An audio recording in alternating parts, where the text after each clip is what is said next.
તો ભાઈ આ છે દ્વારકા હાઈવે ને અહીંયાથી દ્વારકા ખાલી હવે 42 કિલોમીટર દૂર રહ્યું છે. 42 કિલોમીટર ના આ પાછળ દેખાય છે આ ભાટિયા ગામ. ભાટિયાથી 42 કિલોમીટરે દ્વારકા નગરી છેટી છે. તો આપણે અહીંયા ઓવરબ્રિજ ઉપર બેઠા છીએ આપણે બાઇક લઈને. હવેથી અહીંયાથી જાજુ છેટું નથી દ્વારકા, ખાલી 42 કિલોમીટર. ના મારી પાછળ દેખાય ને છે આ ભાટિયા ના આ બધું છે દ્વારકા હાઈવે. ના આ તરફ જઈએ તો ખંભાળિયા હાઈવે ના આ તરફ છે આ ભાટિયા. આ ભાટિયાનો ઓવરબ્રિજ, આ બધી દુકાનો, પેટ્રોલ પંપ.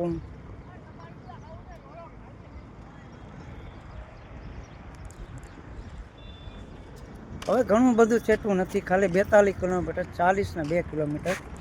નામ જેવો સુંદર મજાનો નજારો છે. આ બાજુ પાવર હાઉસ સર્કિટ, આ ભાટિયા ગામ. આપણે આપણી ગાડી લઈ ઓવરબ્રિજ ઉપર આવી ગયા ને બહુ જાજુ છેટું નથી દ્વારકા, ખાલી 42 કિલોમીટર છે. જય દ્વારકાધીશ.